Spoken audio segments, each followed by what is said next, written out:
नमस्कार, स्वागत है आपका दूरदर्शन किसान पर। मैं हूं आपके साथ दीपशिखा। आज के हमारे विशेष कार्यक्रम सफल किसान में हम हमेशा की तरह से कृषि के क्षेत्र में कुछ नया करने वाले किसानों से आपको परिचित करवाते हैं, जिन्होंने लगातार जैविक और प्राकृतिक खेती के जरिए दूसरे किसानों को जोड़ा है और ये प्रयास लगातार चलता जा रहा है। ऐसे ही आज की इस कड़ी में हम दो किसानों से आपको मिलवाने जा रहे हैं, जिन्होंने अपने प्रयासों से स्टार्टअप के द्वारा अन्य किसानों को भी जोड़ा है और एक नई मिसाल कायम करी है। तो ऐसे ही सफल किसान से मिलने के लिए आपको लिए चलते हैं राजस्थान के सीकर में और मिलवाते हैं आपको सफल किसान सुंडाराम जी से।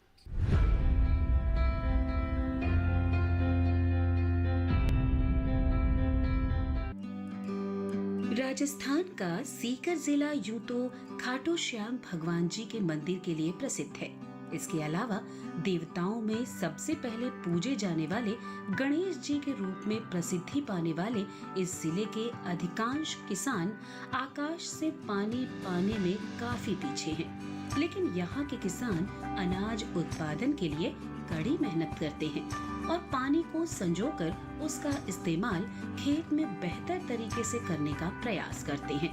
अधिकांश हिस्से में पानी न होने के कारण किसानों को फसल उगाने के लिए बरसात के पानी पर ही निर्भर रहना पड़ता है। क्षेत्र में पानी की कमी के बारे में बताते हुए सुंडाराम कहते हैं, ये मेरा खेत है और इस क्षेत्र में पानी बिल्कुल नहीं है, न जमीन में है, न कोई आसपास तालाब या नदी है, न कोई नाला है और यहाँ पूरा इलाका सूखा है। और यहाँ केवल एक खेती बरसात की होती है, तो बरसात की खेती में भी पानी की कई बार कमी रह जाती है। हाँ, बरसात कम भी होती है, इसके साथ में यहाँ की जो रेत है वो बालू मिट्टी है, तो उसमें पानी सोख लिया जाता है, पानी बहता नहीं है, तो इकट्ठा करने में भी बहुत परेशानी होती है। बलुई मिट्टी के बारे में माना जाता है कि इसमें पानी को सोखने की प्रवृत्ति होती है। इसकी इसी प्रवृत्ति के कारण ऐसे खेत में लगने वाली फसलों को पानी की कमी का सामना करना पड़ता है। सुंडाराम को भी अपने खेत में पानी का सामना करना पड़ रहा था, जिससे वे हमेशा परेशान रहते थे। ऐसे में किसान सुंडाराम ने बरसात के पानी का बेहतर इस्तेमाल का रास्ता बनाया, जिससे इस पानी का उपयोग खेत में अच्छे तरीके से हो सके। खेतों में लगी फसलों में पानी की कमी से जूझ रहे किसान सुंडाराम ने बरसात के पानी के बेहतर इस्तेमाल के लिए पाटे का सहारा लिया और खेत में भारी वजन वाले पाटे को खेत में चलाकर पानी को खेत में ही रोकने का प्रयास किया। हमने एक इसमें थोड़ा सुधार करके ऐसा किया है कि जब हम बरसात की फसल बोने से पहले खेत की तैयारी करते हैं, तो खेत की तैयारी करने के बाद में उसमें जो पाटा चलाते हैं खेत को समतल करने के लिए, वो पाटा 2 क्विंटल का ट्रैक्टर के पीछे बांध देते हैं। तो भारी पाटा होने से ज़मीन थोड़ी ज़्यादा दबती है और उसको 3 या 4 बार चलाते हैं, तो उससे क्या होता है कि ज़मीन काफ़ी हद तक थोड़ी दब जाती है और उसमें जो पानी बरसता है वो सोख भी लिया जाता है और बहता भी है। बरसात के पानी को खेतों में रोककर उसे फसलों की सिंचाई के काम में लेकर सुंडाराम अपनी उपज को बेहतर बना रहे हैं। इस रोके गए पानी को वे गर्मी में उगने वाली फसलों के लिए भी इस्तेमाल में लाते हैं और उपज को बेहतर बनाते हैं। जो सोख लिया जाता है उससे हम बरसात की जो खेती है वो कर लेते हैं और जो पानी बहता है उसको हम विभागीय योजनाओं के अनुसार बनाया गया जो फार्म पॉन्ड है उसमें इकट्ठा किया है। हमने 1.5 हेक्टेयर के क्षेत्र से, केवल खेत का क्षेत्रफल 1.5 हेक्टेयर है और इस तरह से जो पानी मिट्टी को दबाकर जो पानी इकट्ठा किया है वो करीब 25 लाख लीटर है। तो 25 लाख लीटर इस पानी से हम 1.5 हेक्टेयर में सरसों बो रखी है। अभी कोई बरसात नहीं हुई है इसकी बुआई के बाद में, लेकिन फिर भी हमारे पास अभी भी 1/3 पानी खर्च हुआ है, 2/3 पानी बचा हुआ है, 1/3 पानी और खर्च होगा और जो 1/3 पानी बचेगा उसमें हम जो गर्मी की फसल है उसमें कुछ सब्जियां लेंगे। खेत में पाटा लगाने का सबसे बड़ा फायदा ये होता है कि खेत में बने तालाब में काफी पानी इकट्ठा हो जाता है। इस पानी का इस्तेमाल ड्रिप सिंचाई में किया जाता है। इससे करीब 65 से 70% पानी की बचत होती है। इस पानी से खेत में सरसों के अलावा दूसरी फसलें भी ली जा सकती हैं। जमीन को दबाने के बाद में जब बरसात होती है तो इसमें फार्म पॉन्ड में पानी इकट्ठा हुआ, और ये इकट्ठा होने के बाद में इसको ड्रिप सेट से हमने सरसों बुआई की है, और उसको लाइनों के द्वारा ड्रिप का उपयोग करते हुए हमने ये सिंचाई इसकी करते हैं। तो इससे क्या होता है कि करीब 65 से 70% पानी जो है वो बचत हो जाता है। 1 किलो अनाज या सरसों उत्पादन करते हैं तो करीब 1000 लीटर की पानी की आवश्यकता होती है, और हमने अगर इसमें ये करते हैं तो लगभग 300 लीटर पानी में 350 लीटर पानी में 1 किलो उत्पादन हो जाता है। यानी 1/3 पानी लगता है, 2/3 की बचत हो जाती है।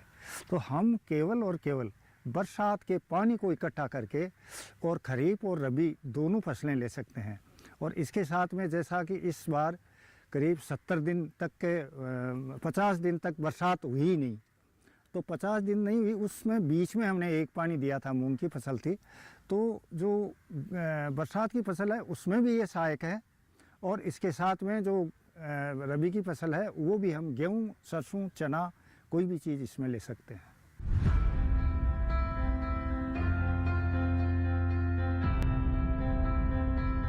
तो चलिए फिलहाल वक्त हो चला एक छोटे से ब्रेक का। ब्रेक के उस पार हम जानेंगे सरसों की फसल की नई नई किस्मों के बारे में, और जानेंगे कि किस तरह से सुंडा राम जी ने इन किस्मों को सहेजने का काम किया है और इस क्षेत्र में क्या कुछ विशेष किया है।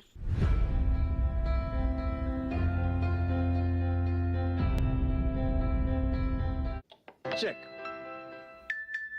जाना पड़ेगा। अरे गेम छोड़ के 1 महीना हो गया कंप्लेंट किए हुए, बैंक रिफंड ही नहीं कर रहा है। कंप्लेंट करनी है। अरे बैठिए बैठिए, यहीं से कर लीजिए आरबीआई के ऑम्बुड्समैन को। कैसे? आरबीआई अधिकृत बैंक, एनबीएफसी या डिजिटल लेन देन के जितने भी प्लेटफॉर्म्स हैं, उनकी शिकायत आप कर सकते हैं घर बैठे बैठे। आरबीआई के सीएमएस पोर्टल पर। ये हो गया चेकमेट। कंप्लेंट करेंगे क्या? आरबीआई कहता है जानकार बनिए, सतर्क रहिए।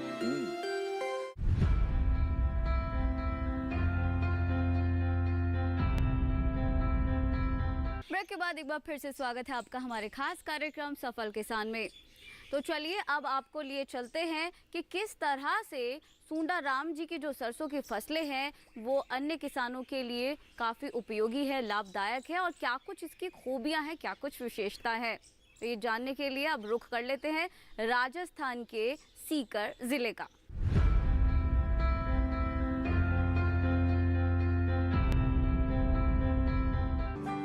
राजस्थान में अधिकांश किसानों के खेतों में सरसों की हरियाली यूं तो हर जगह देखी जा सकती है, क्योंकि सरसों राजस्थान की खास फसल मानी जाती है। लेकिन सुंडा राम के खेत में उगने वाली सरसों खास मानी जाती है। इनके खेत में उगने वाली सरसों आम सरसों न होकर बेहतर किस्म की सरसों होती है। इसकी खासियत ये है कि ये सरसों के बीज होते हैं। इनके खेत में सरसों की करीब 50 वैरायटी लगी हुई है, जो कि मामलों में दूसरी सरसों से बेहतर है। इस बारे में जानते हैं सुंडा राम से ही। हमारी सरसों की वैरायटी है जो हमने करीब 50 वैरायटियों के इकट्ठा करने के बाद में इसको छांट कर इकट्ठा किया गया है, और एक तरह से सीड प्रोडक्शन है। ये हमारा पीली वैरायटी है, तेल की मात्रा 44% है, और जो वाइट रस्ट है उसके प्रति हाईली रेजिस्टेंट है, तो बीमारी नहीं लगती, तेल की मात्रा ज़्यादा है, पैदावार भी अच्छी है। और ये हमारा एक एग्रोबायोडाइवर्सिटी कंजर्वेशन के रूप में हमने ये किया था। इन सब चीज़ों को हमने नेशनल जीन बैंक NBPGR में भी दिया है, और हम खुद भी इसको एक बीज के रूप में विकसित कर रहे हैं। और हमें एक बच्चे ने BSc AG किया है, और startup incubation agriculture university Jobner से मिला है, और उसके अनुसार हम बीज का आगे प्रसार कर रहे हैं और वितरण कर रहे हैं। खेतों में परंपरागत रूप से अनाज फसलों का उत्पादन कर रहे किसानों के मुकाबले सुंडा राम के खेतों में उगने वाली फसलें खास मानी जाती हैं। इनके खेत में गेहूं, सरसों, चना और मेथी की करीब 200 किस्में लगी हुई हैं, जिन्हें सुंडाराम ने राजस्थान के अलग अलग इलाकों से इकट्ठा किया है। इनकी गुणवत्ता भी अन्य फसलों के मुकाबले बेहतर है।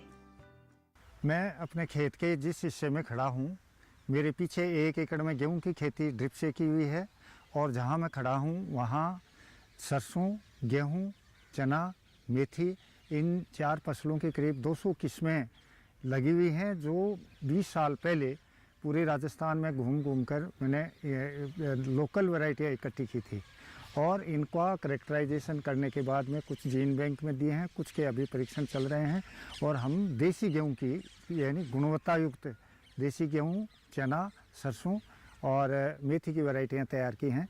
सरसों में रोग रोधकता है और उत्पादकता अच्छी है, तेल की मात्रा अच्छी है।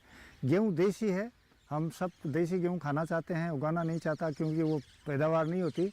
ये देसी गेहूं इम्प्रूव्ड किस्मों के बराबर पैदावार देंगे, और इनकी जो क्वालिटी है वो पूरी तरह से देसी होगी, और आड़ी नहीं गिरेंगी, और अच्छी पैदावार भी होगी। परंपरागत खेती को छोड़कर सुंडाराम अब लोगों की अच्छी सेहत के लिए बेहतर गुणवत्ता और रोग रोधक क्षमता वाली सरसों की खेती कर रहे हैं। वे अपने खेतों में गेहूं, चना, मेथी के अलावा चारे की बेहतर किस्मों का उत्पादन कर रहे हैं। इनके खेतों में लगने वाली कई किस्मों को रजिस्टर्ड भी किया गया है, जिससे वे अधिकृत रूप से अपने खेत में तैयार बीज को बेच सकते हैं। राजस्थान में सूखा रहने के कारण चारे की बड़ी कीमत है। जितना दाने की कीमत है उससे कहीं ज़्यादा चारे की कीमत होती है, तो गुणवत्ता युक्त चारा भी इन देसी किस्मों से इकट्ठा होगा। मेथी में हमने छाछ या रोग रोधक किस्म तैयार की है, और चने में हमें बहुत मोटे दाने वाली और अधिक जो पोषक तत्व हैं ऐसी काले चने की किस्म तैयार की है, और एक हमारी वैरायटी काबली चने की जिसका टेस्ट वेट 1000 दानों का वजन 500 ग्राम है, वो PPV&FRA द्वारा रजिस्टर्ड की गई है, जिसको हम अधिकृत रूप से बीज को बेच सकते हैं। राजस्थान में सरसों के बीजों की मांग अन्य फसलों के मुकाबले काफी अधिक होती है, इसलिए सुंडाराम सरसों के बीजों को तैयार करने पर विशेष ध्यान देते हैं। सरसों के बीजों की वैरायटी को बनाए रखने के लिए वे इसके पौधों को कपड़ों के घेरे में रखकर किस्मों की शुद्धता को बनाए रखने का प्रयास करते हैं। पौधों में परागण होने पर दूसरे पौधे प्रभावित न हो, इसका विशेष ध्यान रखा जाता है। ये जो सरसों की वैरायटियां हैं, करीब 50 वैरायटियां हैं, और ये कपड़े से ढकी हुई हैं। ये इसका ढकना इसलिए किया गया है ताकि इसका परागण एक दूसरे में नहीं जाए, और किस्म की अलग अलग किस्मों की शुद्धता है वो कायम रहे। इसी तरह से हम वो नई वैरायटियां इनमें परीक्षण करके पैदावार, रोग, उत्पादकता, ये सारी चीज़ें देख के हम इनको तैयार कर रहे हैं। सरसों सहित दूसरी फसलों की किस्मों को बचाए रखने और उन्हें संरक्षित रखने के लिए सुंडाराम को कई इंटरनेशनल अवार्ड भी मिल चुके हैं। इन पुरस्कारों ने सुंडाराम के हौसलों को बढ़ाया है, और वे इस बारे में बेहतर करने का प्रयास कर रहे हैं। मुझे 1997 में पहली बार शुरू किया गया जगजीवनराम किसान पुरस्कार और इंटरनेशनल डेवलपमेंट रिसर्च सेंटर से एग्रो बायोडाइवर्सिटी अवार्ड, ये 2 अवार्ड पहली बार मिले, और उसके बाद में बहुत सारे अवार्ड नेशनल इंटरनेशनल मिलते रहे, और इस बार जो 2020 है उसमें सबसे बड़ा पुरस्कार जो है पद्मश्री वो प्राप्त करने का सौभाग्य प्राप्त हुआ। सरसों की वैरायटी को बेहतर बनाए रखने और उत्तम किस्म के बीजों को तैयार करने के लिए सुंडाराम के भतीजे मनीष ने भारत सरकार की मदद से स्टार्टअप स्टार्ट किया और किसानों के लिए अच्छे बीजों का मार्केट तैयार किया। मनीष बताते हैं। ताऊजी सुंडाराम जी ने बताया कि किस तरीके से उन्होंने जो वैरायटीज़ डेवलप की है और उनकी क्या सेलेंट फीचर्स हैं, तो उन्हीं को देखते हुए मैंने सोचा कि क्यों ना इतनी अच्छी चीज़ों को अपन मार्केट में लॉन्च करें और किसानों को उससे फ़ायदा हो। तो मैंने इसके लिए एक स्टार्टअप स्टार्ट किया, और मैंने जो वैरायटियाँ ताऊजी ने तैयार की है उनकी मार्केटिंग का काम स्टार्ट किया। पहली साल मैंने 4 क्विंटल सीड सेल किया था, और दूसरी साल पहुँचते पहुँचते हमने 100 क्विंटल से बाहर सीड सेल किया है, और इस साल हमारा 200 क्विंटल से बाहर का टारगेट है। और इस तरीके से हम मार्केट में ये वेराइटीज़ सेल कर रहे हैं और किसानों को इससे काफ़ी मुनाफा हो रहा है। उनके जो फसल है उनमें बीमारियां नहीं लग रही है, पैदावार ज़्यादा मिल रही है और कम प्राइस में उनको वेराइटियाँ प्राप्त हो रही है।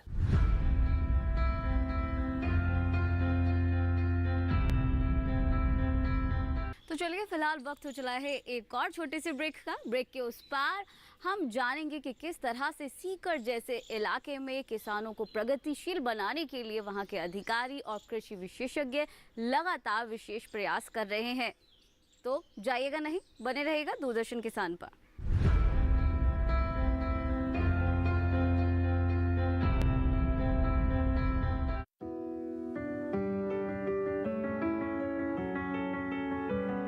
ये जो हाथ है ना, ये भी कहानी कहते हैं। झुर्रियों में छुपा ये कमजोर हाथ एक मजबूत इतिहास लिए है। गुजरे दशकों के अनगिनत किस्सों को महसूस किया है इन हाथों ने, और ये अपनी जिम्मेदारियों को निभाते हाथ, एक एक कर अपने वादों को निभाते हाथ, संजो कर लाए सपनों को अपनी अगली पीढ़ी को सौंपते हाथ।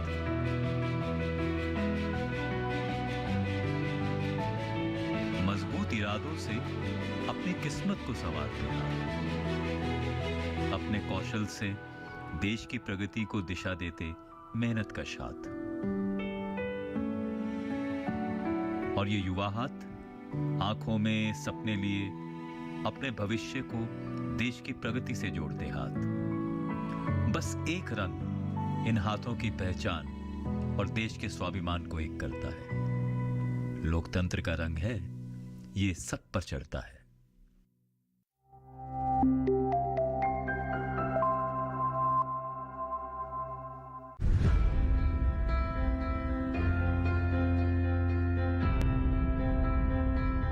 ब्रेक के बाद एक बार फिर से स्वागत है आपका हमारे खास कार्यक्रम सफल किसान में। चलिए अब आपको मिलवाते हैं सीकर जिले के कृषि अधिकारी और विशेषज्ञों से, जो लगातार किसानों को सरसों के उत्पादन को लेकर मदद कर रहे हैं।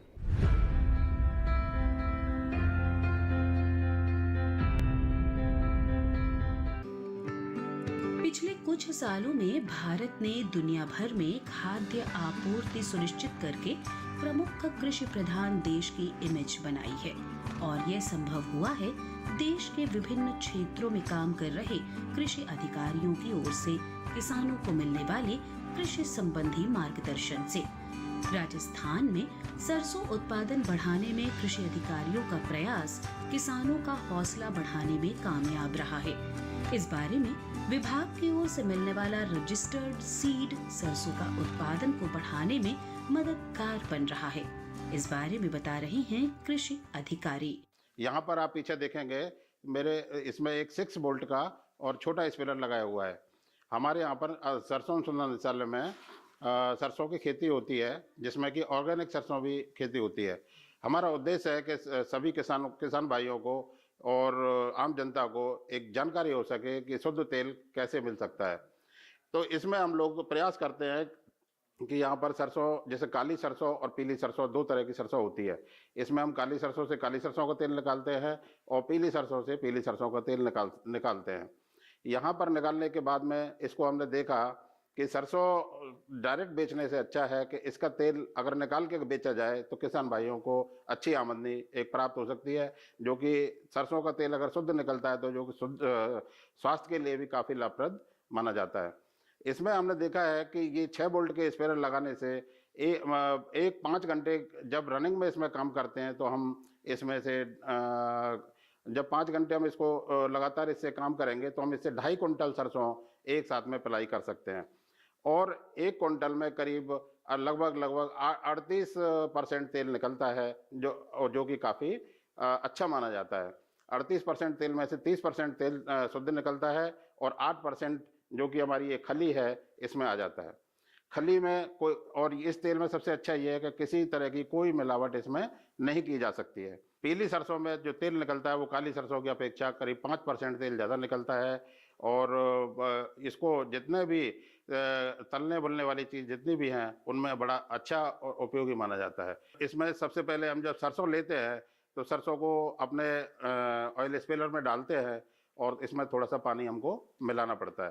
थोड़ा सा पानी मिला के इसको डालते हैं तो इसमें से तेल की मात्रा भी ठीक रहती है। और सबसे पहले इसको तेल को डालते हैं, ये 3 बार में सरसों को हमको डालना पड़ता है। 2 बार में जो सरसों की खली निकलती है उसमें आ जाता है तेल, और तीसरी बार में फाइनल शेप में जाता है। और उसके बाद में इसको हम जब फिल्टर करते हैं तो इसको एक बार में ही फिल्टर करने से इसका हमारा काम चल जाता है।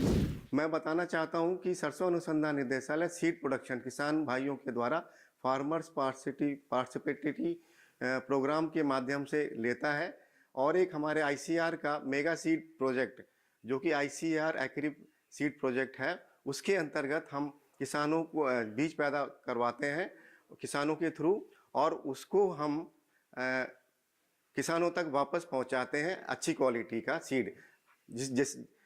सरसों अनुसंधान निदेशालय में सरसों की जितनी भी किस्में, नई किस्में, अधिक पैदावार, उच्च उत्पादन वाली, गुणवत्ता वाली वैरायटी जो भी है अवेलेबल है, जैसे कि गिरिराज वैरायटी एक हमारी संस्थान की वैरायटी है, हमारे वैज्ञानिकों द्वारा तैयार की गई है। ये बहुत अच्छा उत्पादन देती है और पूरे नेशनल लेवल के लिए आइडेंटिफाई की गई है, तो इसका हम उत्पादन करते हैं।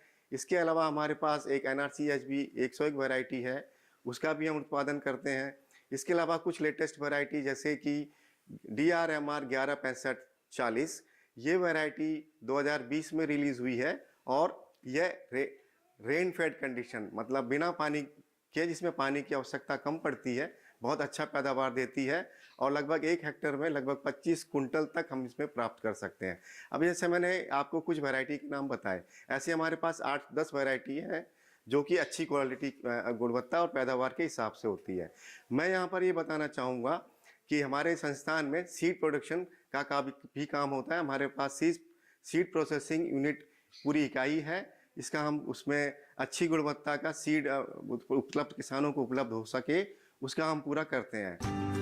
कहते हैं जुनून हो तो कामयाबी मिल ही जाती है। कुछ ऐसा ही कर दिखाया है सीकर के किसान सुंडाराम ने।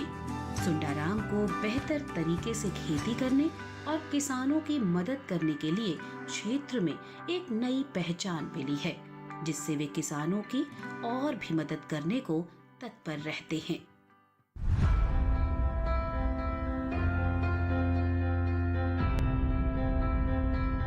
आज का किसान परंपरागत खेती से हटकर खेती के क्षेत्र में कुछ नया कर गुजरने का जज्बा रखता है, और यही जज्बा अगर आपके अंदर भी है तो आप भी इन प्रशिक्षणों को अपनाकर आगे बढ़ सकते हैं। आपका साथ देने के लिए हम हमेशा की तरह अलग अलग विषय पर आपको जानकारी देते रहेंगे और यूं ही आपका हौसला बढ़ाते रहेंगे। फिलहाल आज के इस कार्यक्रम में बस इतना ही, लेकिन अगर आपके मन में कोई प्रश्न है या फिर क्वेरी है, आप कुछ पूछना चाहते हैं, तो आप हमें मेल कर सकते हैं। हमारा ईमेल एड्रेस है safalkisan@gmail.com। अगर आपके पास कोई सुझाव है तो आप हमें पत्र भेज सकते हैं। हमारा एड्रेस है सफल किसान, कमरा नंबर 77, CPC, दूरदर्शन, खेलगांव, नई दिल्ली 110049। फिलहाल आज के इस कार्यक्रम में बस इतना ही। हमें दीजिए इजाजत। नमस्कार।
अरे वाह एल्मो, ये चिक्की है ना? हाँ पापा, एल्मो ने चिक्की को हेलो बोला और दोस्ती की और सबसे मिलवाया भी। चिक्की बहुत खुश हुई पापा। और फिर हम सब मिलके खेले रिंगा रिंगा रोजेस। हाँ, और अपना स्पेशल मेढक फुदकू गेम भी खेले। अच्छा। हाँ, ऐसे।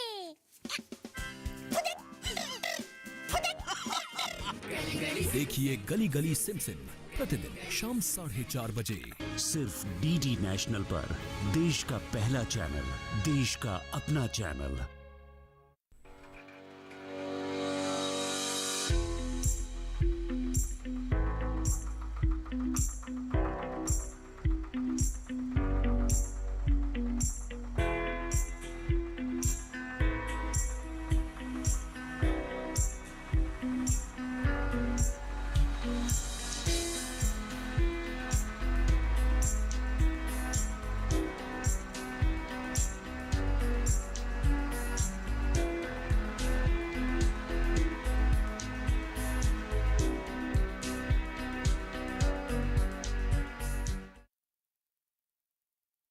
You can watch Doordarshan's national channel on 197 number on Tata Play, 148 number on Airtel, 302 number on Sun, 175 number D2H, 040 number on Hathway, 138 number on Den, 193 number on Dish TV and 002 number on DD Free Dish.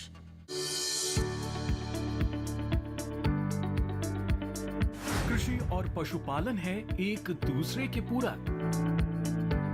घर आंगन से लेकर व्यावसायिक farm तक,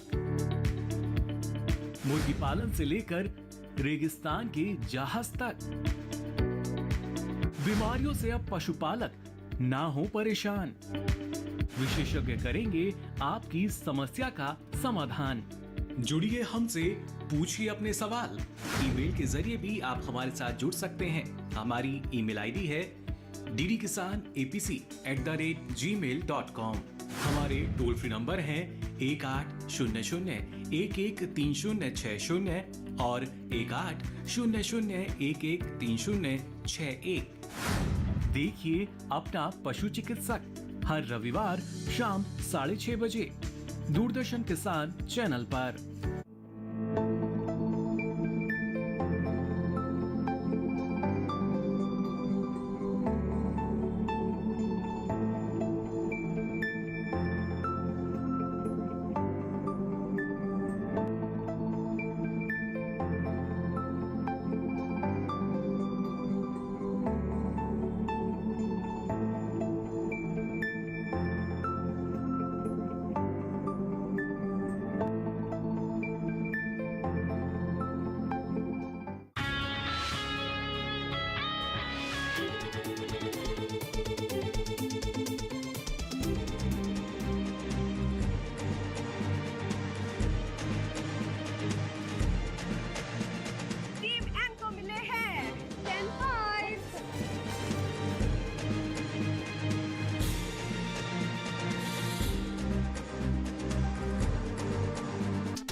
know your nature शनिवार और रविवार शाम 4 बजे सिर्फ डीडी नेशनल पर, देश का पहला चैनल, देश का अपना चैनल।